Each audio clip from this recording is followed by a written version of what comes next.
Hey everybody, welcome back to the Fart Fetish Podcast. We have another special episode today because we do have a guest with us. Xandar connected with me from FetLife and was interested in coming on the podcast, and I really thank him for being here. So Xandar, welcome and thank you for being here. Of course. Thank you for inviting me on. It's really good to be here. Let's start generally. Let's let people get to know who you are and what you're into. So why don't you start with that? I go by Xandar, Xandar S, or any kind of Xandar that is. I'm mostly known for being a YouTube actor, doing voiceovers and all that, but when it comes down to the Fart Fetish community, I tend to be very quiet and also reserved. And sometimes it depends on the day or time, I tend to not know what to say.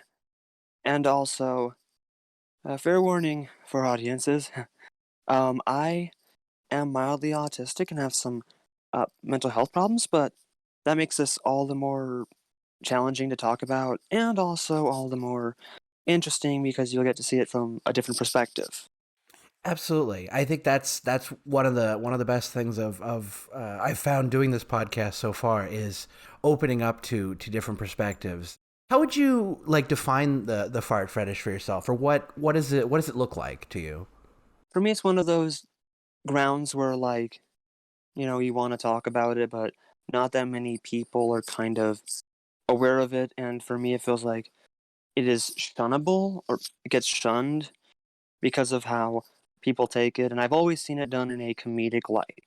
And for me, it shouldn't be like that. It should be more of a comfortable conversation that someone should be able to talk about and as well be able to communicate with.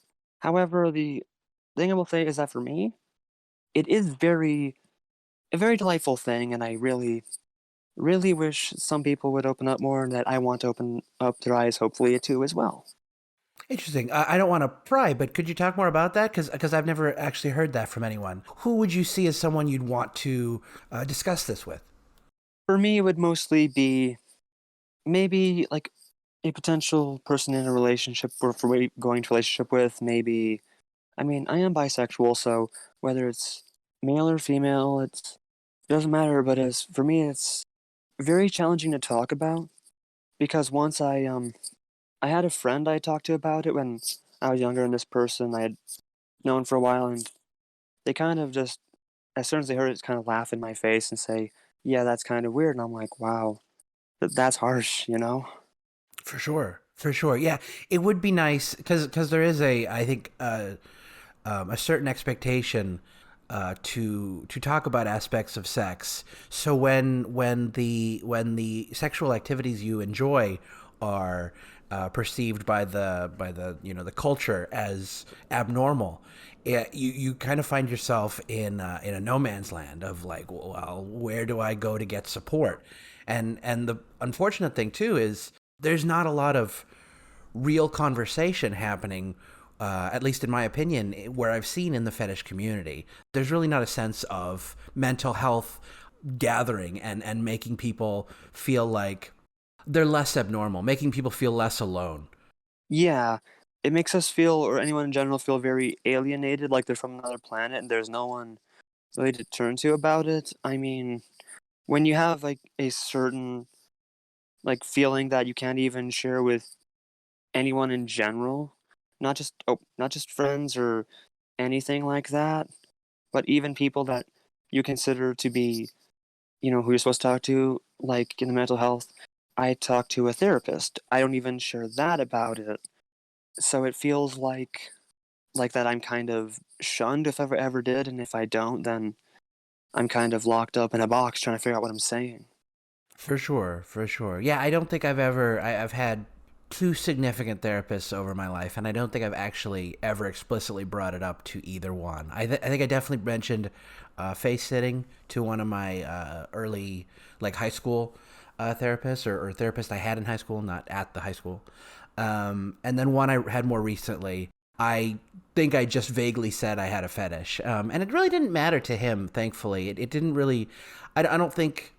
I mean, I'm sure the fetish has some impact on my own mental health. I'm sure most fetishes in some way, probably even fetishes outside of the fart fetish.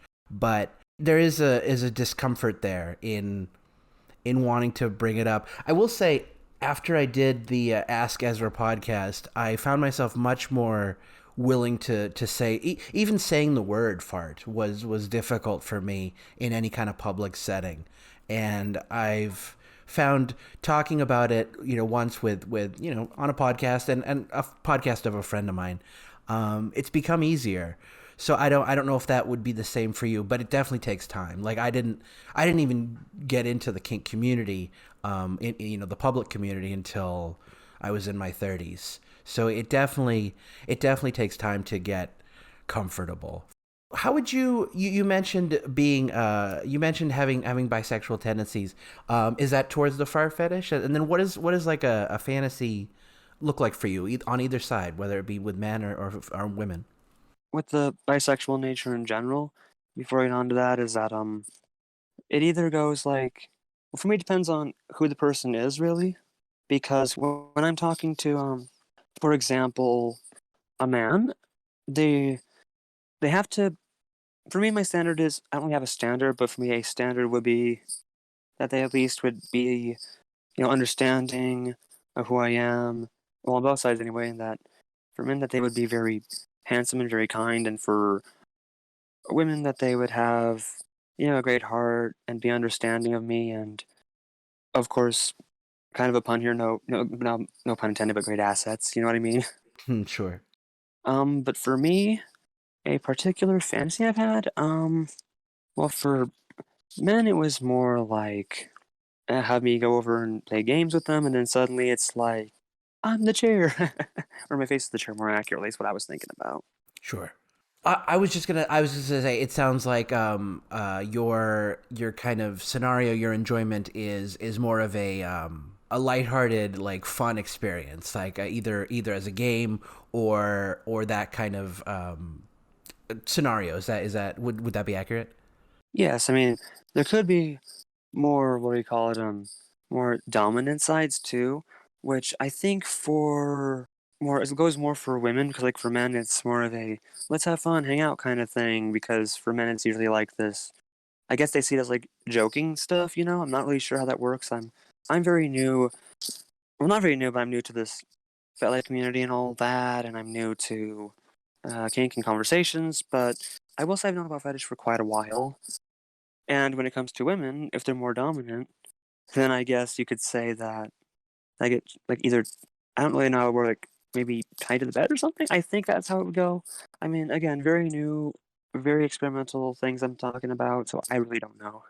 Sure, sure. I mean that's fine. I mean, I there's no judgment here on the way you want to do your fantasy for sure, and I don't think anyone else would either, because it is very personal. Like sometimes when because I'm into very hard domination scenarios, so I often feel judged or I don't know if pariah is a correct word, but like I feel a little disassociated from my own fetish because I don't like kind of the what I call the girlfriend experience of the farting, of just like, oh, my girlfriend's farting around the house, that kind of video or scenario. I tend to see a lot, and the domination content tends to be, some of it's good and some of it is hit or miss. Domination. The problem with domination is it requires acting. If you're not naturally a dominant person or that kind of that has that kind of personality, you have to fake it, and it doesn't always come off well if it's unnatural, I suppose. You mentioned having this fetish as far as you knew for a while. Do you have any idea when and why these ideas or fantasies started for you? It's not really the case of when, it's more the case of like how to talk about when. It's more of should I talk about when? Because like for a lot of people, there is I guess, an age cutoff limit on where you're supposed to talk about it. Like you need to be like over age or something. You know what I mean? For me, it's more of a how about this? I was in my teens, I'll say, and I don't think I'm supposed to talk about that, or I'm not even sure how that works when you're talking about it. I mean, that's okay, because I was in my early, not to interrupt you, but I was in my early childhood when I first had fantasies and ideas, so I wouldn't worry about it. Oh, okay. I gotcha. Thank you. That is very encouraging. Yeah. Yeah, of course. So, believe it or not, when I was I was in my teen years or preteen and teen years, and I discovered completely by accident, of course. It was one of those adult websites, as I like to call it. I kind of discovered it completely by accident because honestly, I grew up kind of introverted, kind of being that person who lives in a bubble, and it's mostly due to the mental illnesses and autism. I had someone who was, I'll just say in my life, who was not very supportive, so, and also they just didn't want to have the, quote unquote, talk with me about what, what sex is or what masturbation is in general. So I didn't find out until, like, the day I had my, uh, first, I could say, erection that had happened, and it was kind of an embarrassing moment because I was in middle school in gym class and I had no idea what the heck was going on. I just remember, like, the gym teacher thought it was funny because he had no idea why I was, freaking out. I'm like, "What is this? What's going on?" He said, "Have you never heard of this before?" I'm like, "No." And he says, "Don't you live with your, between your dad or two?" I'm like, "You mean my mom?" And he just has this look like, "Oh, okay. Why don't you ask your mother then?" So I talk to her and she just doesn't say anything. She just kind of tells me to quote unquote figure it out. And with my autism, it's more like I have to be told about something to do it. So I looked it up and what it meant, and that's how I kind of discovered the adult websites and how it happened.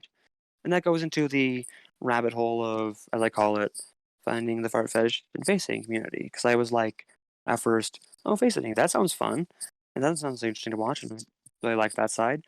And then when I heard about the fart fetish, I'm like, wait, this is a thing? Because I wasn't sure about it then. And that's when I kind of, you know, became interested and looked into it.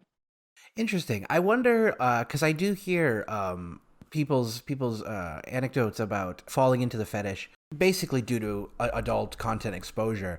I'm wondering if that's a more common experience than I first imagined. Because having been essentially born with it, I didn't quite understand that. But the way you say that makes a lot of sense. I think there is.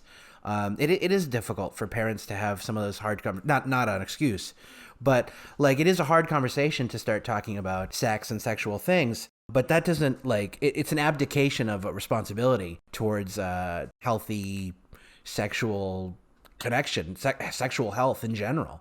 But I mean you don't seem you don't seem messed up for it. I guess as it were. You seem like you've come out on the other side a rounded person. I'm glad for that. Thank you. For me, it's more of a, for me, it's kind of hit or miss because sometimes I will be very confident and rounded. But then on the other end, I will probably have those days where I feel like the world is falling apart. Because for me, my autism makes me feel like if it's something as sorry, as little as if I do something like if I drop a glass or if I drop a plate and it shatters, even if it's Corel not shatter, it doesn't shatter, and then it does, I'll treat it like it's the end of the world and I'll just start freaking out. And there are days where that happens, days where not, because on the other end, with also the autism, you also have the bipolar too, which is like a whoa moment for me, because I'll either be very happy or I'll be very depressed, and it really is hit or miss depending on the scenario, And when I realized, and I'm not trying to turn this into a whole big, me conversation. I want to give you a chance to talk, too, because No, please. This is about you, so don't worry about it. oh, thank you. Well, at the end of the day, for me, it really depends on like what the day is. I'll either be very happy or very not, and I will seem well-rounded sometimes.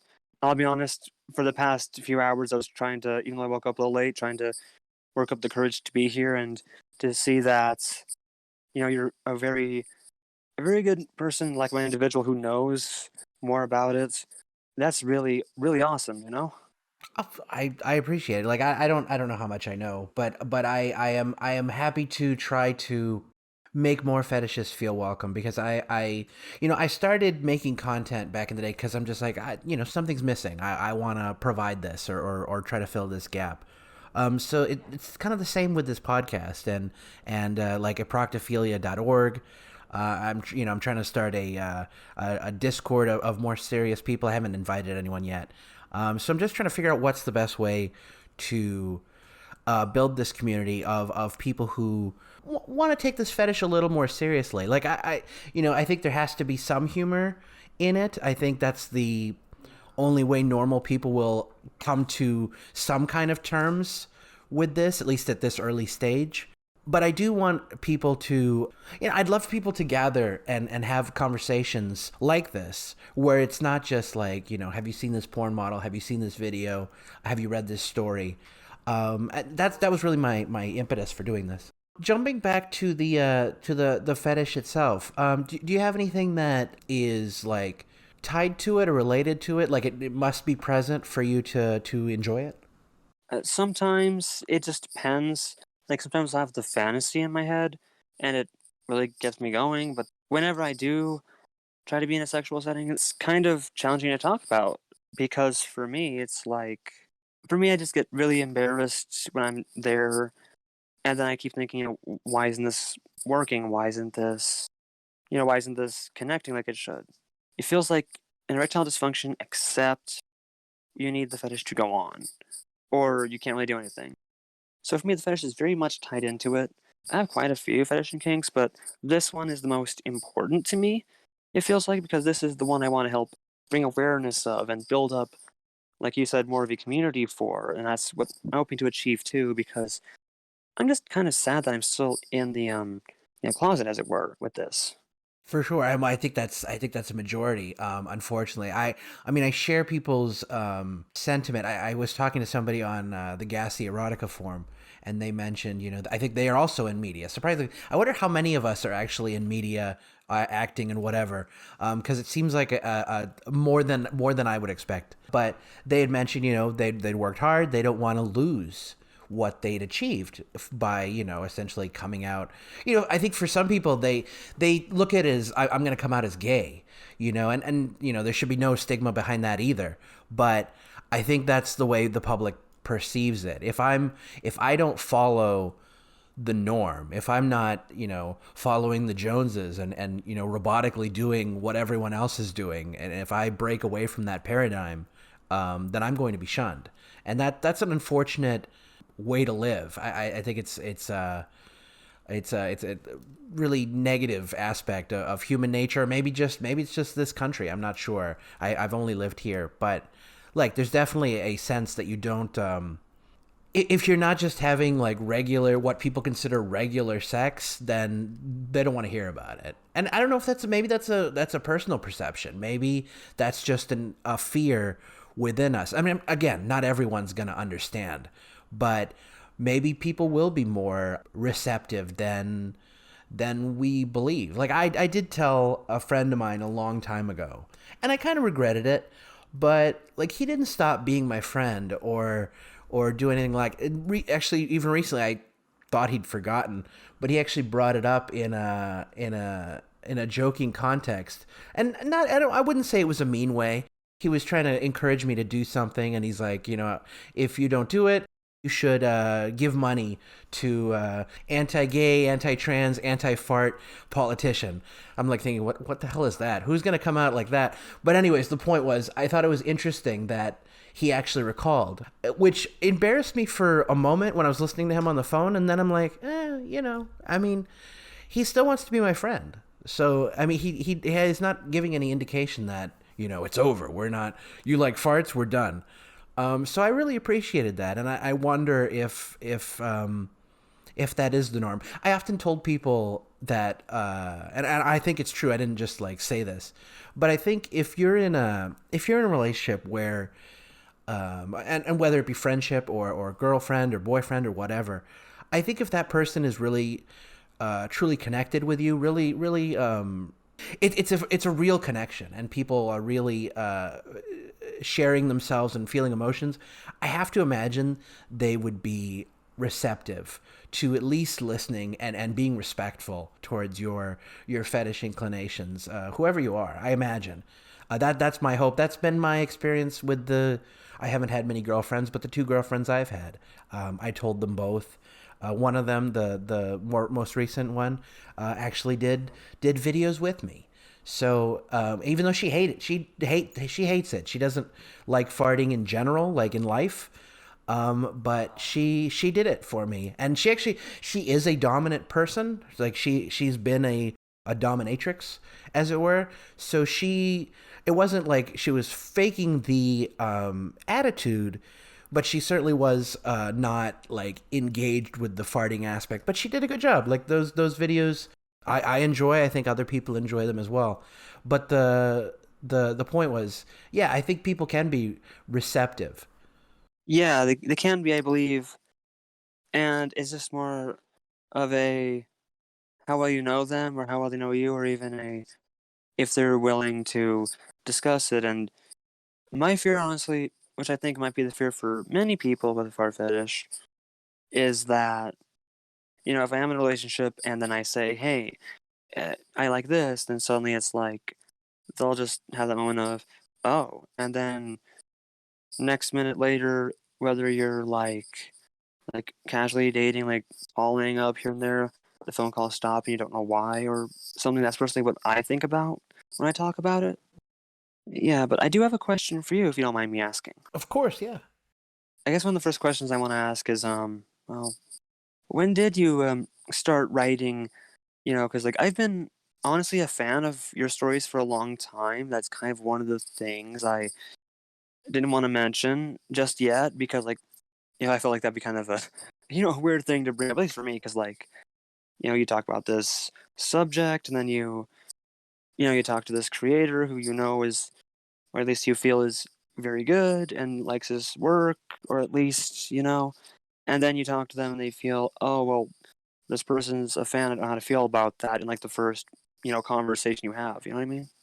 Absolutely, but I wouldn't like I'm not like that. I suppose like I'm thank you first of all because yeah I don't I guess I don't have a longer response to that. Like, yeah, I don't really. It definitely. I wouldn't like be like, oh, this fanboy is all over me. Like, no. I honestly, especially since I don't get much love in my vanilla acting career, whether filmmaking, whatever. I've always been very appreciative of people who like my fetish work. That's one of the only areas where I feel seen and appreciated. So no, I actually appreciate you saying that.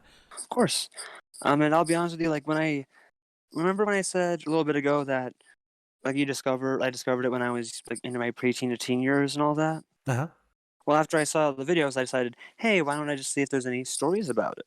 And I'm not kidding you. Like the minute I typed it in, I think your website popped up first, and that's what kind of solidified this as a thing. So honestly, this kind of sounds weird, but it's kind of like a personal connection to this was the first kind of batch of stories I've read. And also, you're like, I have to say, you are very creative, and I really enjoy like your perspective on stories. The attention to detail is amazing. As a fan, I really do enjoy it. And sometimes I feel like a critic sometimes as of late because I do reviews of movies on YouTube. But for me, like, they're honestly like 9 out of 10 almost every time. And there's some that I'm like, I mean, once or twice I said, okay, this is an interesting idea, but it still was written and done very wonderfully.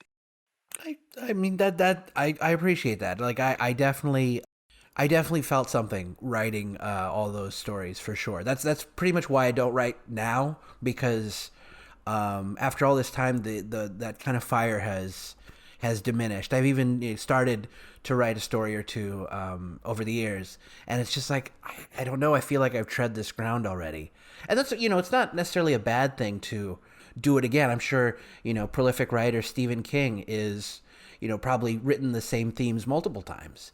And I don't think it's a bad thing. He's a very, very famous writer, very successful writer. It just didn't like my work tends to follow my passion. So when I'm less passionate about something, I tend to be like, it feels forced, and I can't do forced. Like if it's not natural, I can't like make myself like sit down and write this. Like let's plot this out. Like we're gonna make this happen. And I just feel like the love wouldn't be there if that was the case. Yeah, there's a definite feeling or a definite difference between when something is forced and when something is natural. For me, like I said, I have a very keen observational eye of things. Well, I don't think I mentioned that part, but I do like to observe things. From what I observe, when somebody is forcing their material, it doesn't feel the same as when, you're first reading it. For example, I don't know if like you said, Stephen King, I don't know if he, because of the themes, ever feels forced to, but you can kind of tell when, like in one of his books, for example, I like the book It, which, for how big of a book that is, wow, but I really like the story and the detail. But then you have something later, for example, and I'm not even sure if that's the case, I'm just giving you an example here, like maybe Under the Dome or something. You can see where it kind of gets forced because if you don't have the fire to do that and it diminishes, the love isn't there, like you said. I mean, for 6 months, I've not been on YouTube, and my first video in a while, even though I acted my heart out, I felt like I kind of forced it versus the one I did next where I felt more natural. And I can even see the difference in my acting, that there's a very different thing between that was forced and that wasn't. So I really understand that. For sure. Well, and I think the problem with YouTube and in terms of force is the culture is so fierce in terms of YouTube. You feel like if you're not releasing a video, every on a consistent basis, whether it be every week or every month or whatever, that you kind of fall away as far as the public consciousness goes. So that is kind of a bad or a negative around the YouTube creator culture. Yeah, I agree with that. But you mentioned, speaking of creativity, you mentioned in your FetLife profile that you like making home movies. Would that be like fetish movies? And like talk more about that. Oh, of course. I will say before that, I do apologize if I ranted way too much before about the other subjects. I just felt like I wanted to explain more things and also talk to the creator I'm talking to right now more. You know what I mean? Like it's a half and half. Yeah, absolutely. Yeah, don't no need to apologize at all. This the podcast is what it is. I have no like we got to talk about this and it can only be this long. Like I'm more just wanting to bring a conversation to people that'll listen. So don't feel like you have a script or anything to go off of. Just feel free to say whatever's on your mind. Oh, of course. But with the home movie thing, like you said, right when I was 18 or 19, I had moved out of I was moving with another family member. I've kind of had this problem where I've never truly lived on my own until about 2 years ago because it's kind of a constant struggle for me to, with mental health, keep and hold jobs. And honestly, I don't even have a job now. It's just I'm just kind of living through funds from the people out there, the government. I live through those funds, and it's like OMG. But then in 2018, I just said to myself, do I want to do something? I said to myself, well, I probably won't have a career, so I might as well just go into this world. And I tried to be like the amateur porn star on Pornhub kind of thing. And when I did that, the first two were forced, then it wasn't. And at the end of the day, I really enjoy doing those things. But again, I did that because I thought at first, well, if I do this, then it's because I've truly given up and have no career. But then later, and I started to enjoy it, I realized that there was kind of a risk I was taking because, like I said, I'm on YouTube. The risk is that sometimes they could overlap, and you would never know if someone would recognize you or make fun of you or not. Especially if you wanted to make those Fart Fetish home movies, which I haven't done that yet, but I've always wanted to. And plus, I set up another website saying this will be a backup in case I ever want to go back to it. And home movies have been my thing, whether they were YouTube related or not. Nice. I feel like some of what you said related to my own thoughts on kind of creating porn in that way. Because yeah, I guess what I did could also be considered home movies in terms of fetish. Like they weren't like super produced. I meant them to try to capture that dominant girlfriend at home type experience with my videos. But yeah, I shared that idea of like I'd done acting and film for a while, and then I moved to Boston, and it's a different world out there. There's not a really, compared to LA, it's not a vibrant creator community. I thought any big city would be like that, but I was incorrect. But yeah, I started making porn because one, I wanted to do it. Also, it was just like, well, this is a way for me to stay in the creative space, but at the same time, kind of give up the other part, like the vanilla acting, I suppose. Like it felt like a compromise to be like, oh, I guess I'm done with that side of my life. We're gonna do. Now I'm gonna be a porn man. But honestly, I think I can't say this for a fact. I'm not a successful creator or whatever in terms of the vanilla, you know, whatever world. But I really think that if you can make yourself so valuable that it really doesn't matter what you do. And I'm not saying like bar none, you rape people or whatever. That none of that. I'm just saying like if what you enjoy is an innocent thing, it's only harming or whatever. It's only affecting yourself. I really think people will be able to look past that if you're if you're somebody that people really want to work with. Wow, he's really funny. He's really talented. He works really hard. What maybe all three, but I really think that will rise above any kind of embarrassing past or what have you. But I do hear you because people can definitely, especially with the tools today, people can definitely find you. Like I did see a tool where it searches thumbnails, thumbnail images, and it even includes porn sites. And I saw it wasn't a compromising picture, but I saw one of my pictures from the thumbnails of a pornography, and I'm like, it made that connection. Very interesting. Yeah. Yeah, for me the modern world, at least all I'm gonna say is, and I want to ask if you agree here, do you agree that the modern world has made a way of evolving to the point of where now we're accepting of certain things, not others, but we've also de-evolved to the point where we're still holding on to those bad traits, or not bad, like for example, like you said, people can find anything now.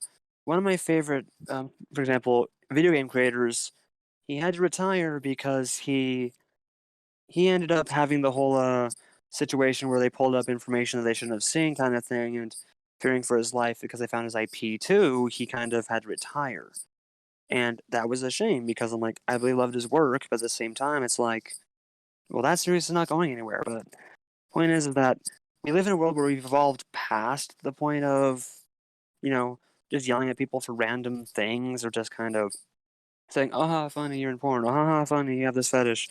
And now they're becoming more accepted. It's great.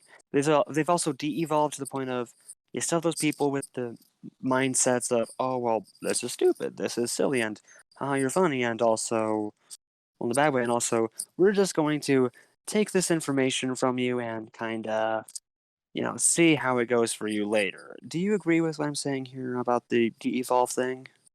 I mean, for sure. I mean, I wouldn't even necessarily call it a de-evolve. I think just people haven't evolved in terms of like in that respect. Because you're right, things have become more acceptable. My example is usually foot fetish.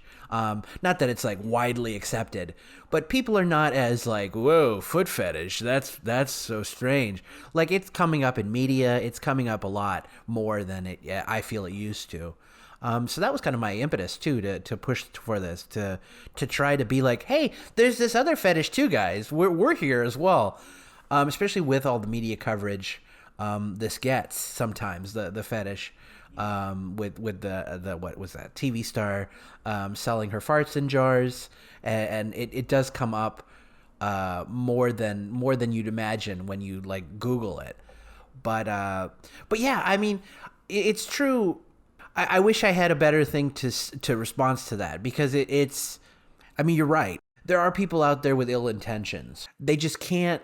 They can't accept something. Whether maybe they're unhappy and just don't want other people to be happy, or they're just a troll person. It's hard to say what people's motivation is for being cruel because I mean, yeah, I grew, and I thankfully I never had this, but people getting swatted, there's all kinds of seriousness that people shouldn't have to deal with just for trying to have fun, and playing a video game online with friends. It should just be like, hey, we're here together, we're having fun, we're enjoying it, and it's unfortunate that there are people there that want to shake that up. They're basically waiting for a drop of humanity to show up so they can exploit it and they can poke it. And that's I think the only thing we can do is look beyond those people and I want to forgive is the word that's coming to my mind, but that's not what I'm thinking of. Like we need to just like I feel sorry for you. You exist, and you're hurting me.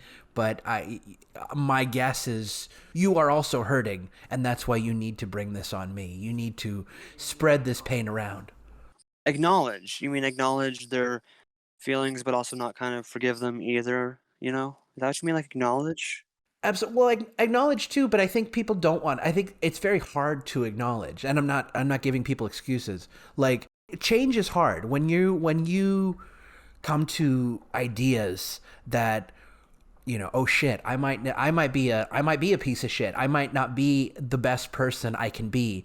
That takes a lot. You have to do the work then. You have to realize what's wrong, how to fix it, how to go about it.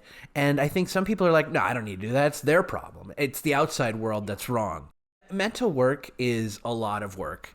Like I never thought myself, as much as mental work as I've done from my 20s to now, I don't feel like I'm finished.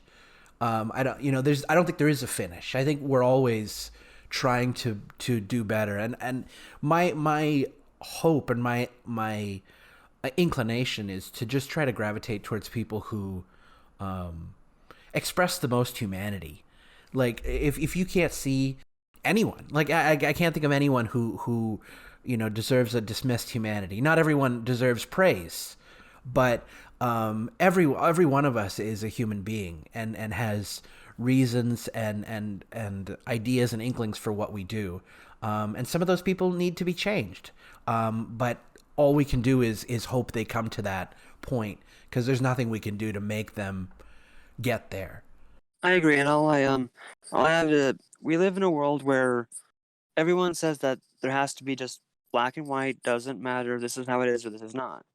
And while I, as I say, acknowledge and I hear, the world around me, not everything needs to be in black and white, because for a long time, I'm guessing, I don't know when exactly, but I'll say that there's supposed to be a gray area. For me, like, there's a gray area in everything. So sure, there's some subjects that are extremely black and white. For example, if you do something harmful or crime-like, but in stuff like day-to-day life, relationships, or even fart fetish, there's a gray area that there's supposed to be. But everyone's like taking one side or the other, saying this is wrong or this is right, and you have to kind of deal with whatever you choose. And at the end of the day, for me, it's like there is a gray area. It just depends on if you're looking to find it, is all. I feel as if, like, with everything I've learned and done and said, we're just learning to be more wise ourselves. And for me, this is a blessing and a curse because, I can see the world around me and I can see everything that goes on. But when you're looking at somebody, who sees it in black and white, you don't know if you want to feel sorry for them or if you want to help them get to where they want or I feel like they need to be.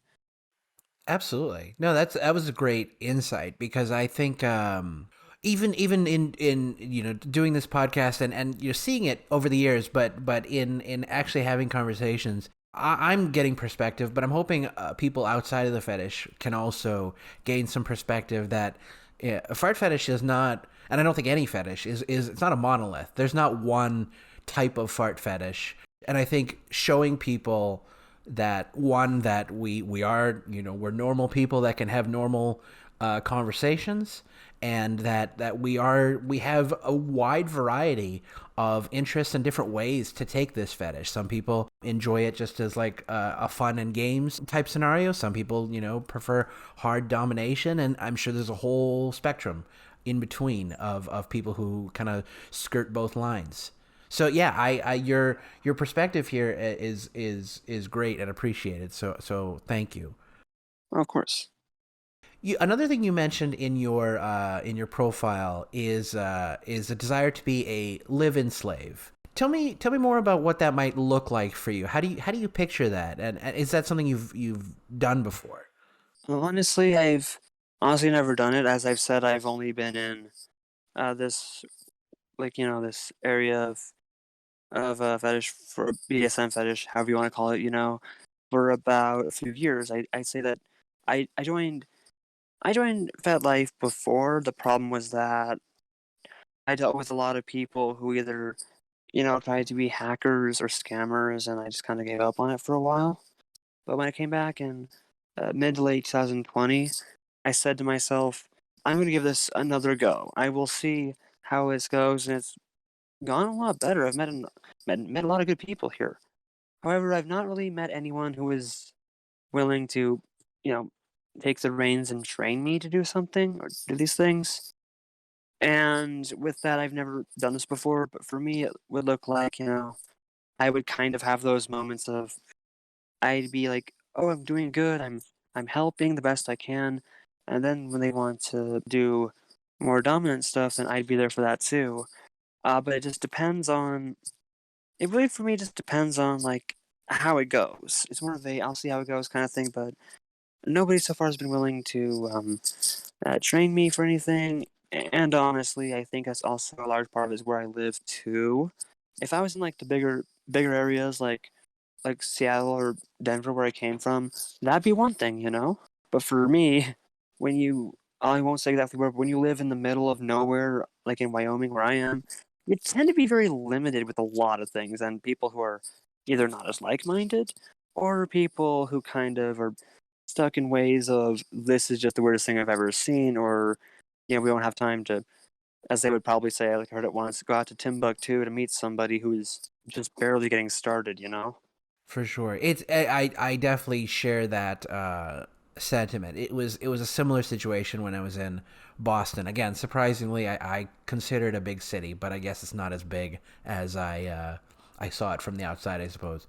But yes, it's geography is an unfortunate problem in this fetish because it is so niche and so underground that finding potential partners can be very difficult. And then the fact that FetLife, it's a great site, but you mentioned hackers and scammers. It's still rife with that. All people really can do is become more savvy and more aware of people who are scamming, but it's not like gone away. It's unfortunately still very much there. And some people just do findom, and that itself could be a scam in terms of preying on someone emotionally. Like I'm not hating on findom. I'm just like, as someone who has never been like, I don't, I'm not a person who gets off on that kind of, I don't know what it is, but giving up of my funds to someone else. I'm not sure what those who enjoy findom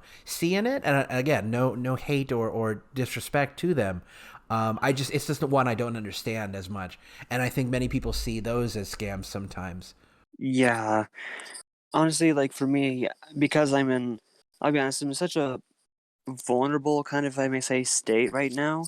Not like a state where I live, like a state of mind. I'm so like, sorry to go down another rabbit hole here. No, no, please. So with my mindset and my state of mind, I haven't been really the most, as I call it, luckiest person in terms of relationship or anything. I've only ever like had like 4 or 5 of them, and then one of the people I was the person I had sex with. But then you had the other times I had sex, which were honestly me trying to fill the void of an emptiness, and that was just because I found Adult Friend Finder and all that, and I happened to see people who wanted to meet up, and then when that happened, it was great. But then, well, one of them it was like, okay, I don't know why I went along with this, and the second time it was like, well, I pretty much ended up receiving a problem. I'll say receiving a problem here that kind of makes me feel more limited than I was before, because like I was in such a depressed state of mind that I would literally do anything to find a connection. And believe me, that led me to getting my Google hacked. They finally left like last year when they, was on there for 3 of them. And then you have the fact that there was a time I had to have a family member bail me out of paying rent because I ended up giving all my 500 of funds to this scammer, and they had to bail me out of it. I was just so stuck in a kind of state of, well, I really want to find that connection, but there's so many hackers and scammers, you'll never really know who's who. And at the end of the day, it's just like I almost at one point gave up because the last hookup I went on kind of well, nothing bad happened. It was more of a, I ended up receiving a, I will just say politely, parting gift that comes and goes as it pleases. And it makes me very limited with who I talk to now. It really upsets me, you know? For sure. For sure. And I know that's like too much information. And for me, it felt like too much information because like I just barely went on here and here I am ranting about half my life. And I know that sounds really weird, but like not weird for weird for me because like I'm just ranting about all this stuff that normally you wouldn't do, like when you first talk to someone on a podcast and all that. I wouldn't worry about it. Like I'll tell you. Oh, let me preface that saying I think one of the issues is this is such a difficult fetish, and there are people willing to take advantage of that, and because we as fetishists are generally in a place of feeling lesser and not as worthy of mainstream attention, a girl we like, a guy we like, whatever. I think it becomes so easy to, I guess become a victim is the right word. It's so easy to get preyed upon because we're already coming from a place of vulnerability where we're trying to take a chance and reach out to people on something that's already, it already feels weird, it already feels like we're shunned, even if we're doing it to ourselves because we haven't engaged with other people. We're playing their own mental games of like, well, they're not going to like me, why would they like me, this and that, this is too weird. And that's not necessarily what we're going to get out in the world, but there are definitely people that will take advantage of that vulnerability, and I think that's I think it's true of a lot of fetishes, but I think it's especially unfortunate in this one because there is such a lack of community and gathering.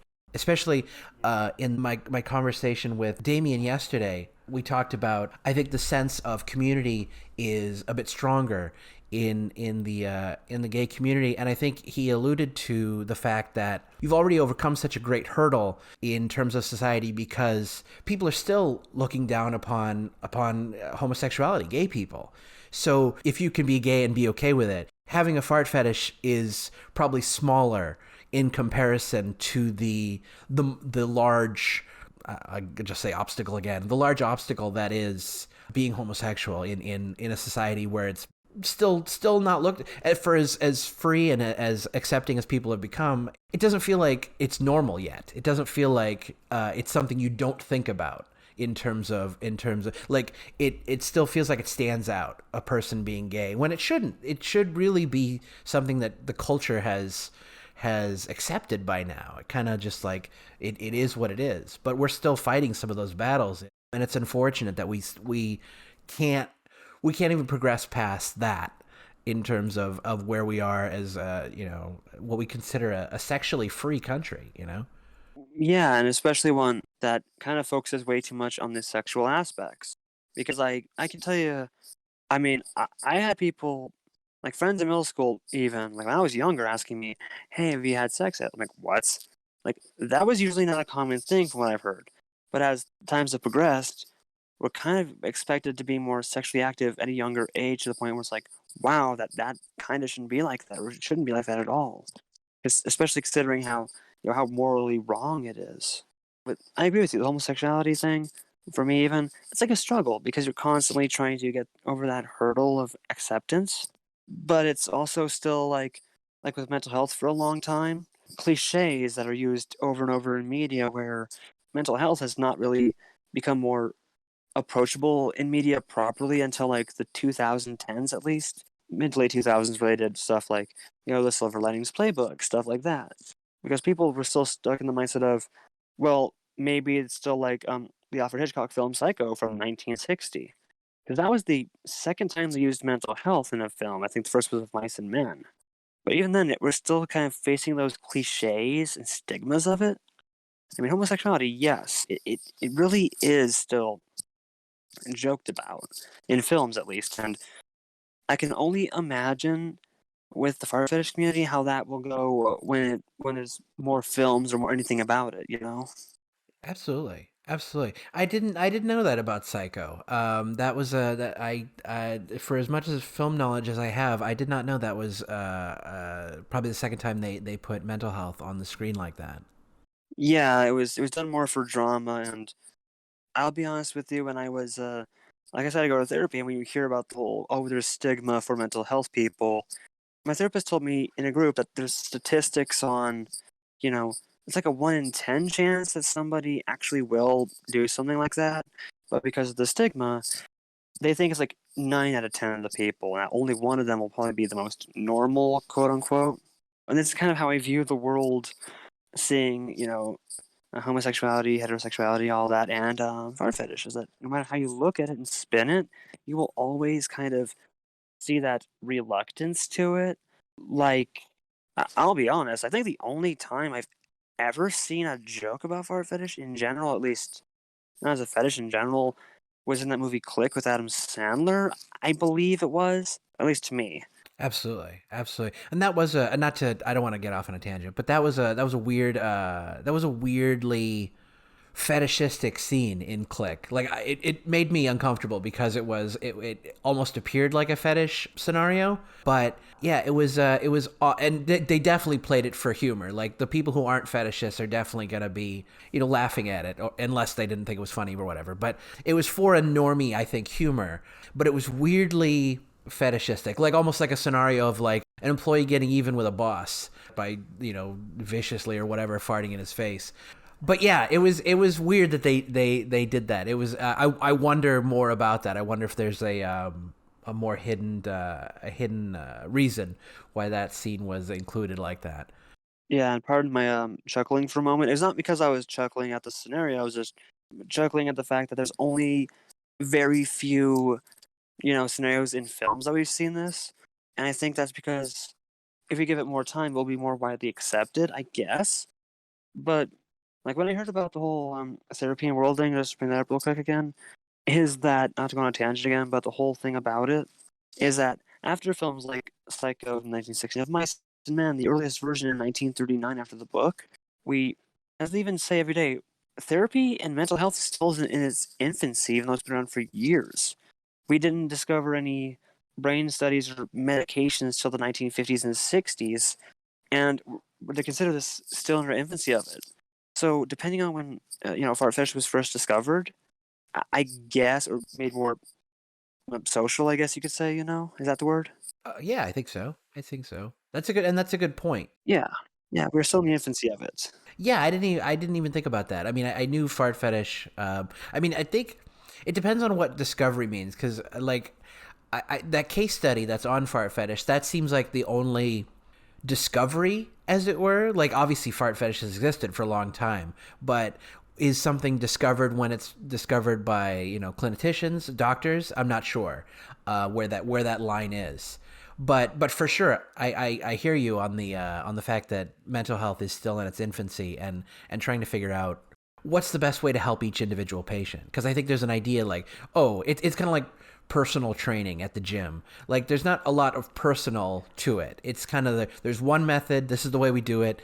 And it's kind of, and that's not the way mental health is. I don't think that's the way personal training is either. I'm not an exercise guy, but like I think there's methods to each patient, and I think that's probably what is my guess. I'm not a psychologist, but that's probably what psychology is coming to terms with: is how do we best treat the whole person and the individual, rather than a monolith of these are people, this is how we treat them. Yeah, and for me, it's like with fart fetish, I think it's because not just when clinicians discover it, like when it's first discovered in media. You know what I mean? Like, Oh, sure. I mean, that's what I kind of was going at, but that's okay. I agree with your, not to interrupt, I agree with your subject totally and wholeheartedly. I agree with what you mean. Mental health, of course, in its infancy, but depending on when, Fartfish was first put in the media, that means that we could very well either still be in the infancy of it, or we could still be, like, discovering more about it. I think the earliest example we had, and I only learned this because of of school one time, I think the earliest example was in, a Shakespeare book. I'm not sure which one though. Okay, I hadn't heard on Shakespeare. I know there's a couple in like I go back to Stephen King. Stephen King had a experience in his childhood with his babysitter that's actually on my proctophilia.org website.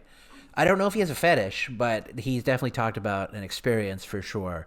James Joyce's letters comes up as a example. I think was it? I think it's Benjamin, one of the founding fathers. I want to say it's Benjamin Franklin, wrote about farting to the Naval Academy. Oddly enough, not I don't think in a sexual context. He was just like a celebration of farting. Oddly enough, so yeah, it is interesting how far the history can go back.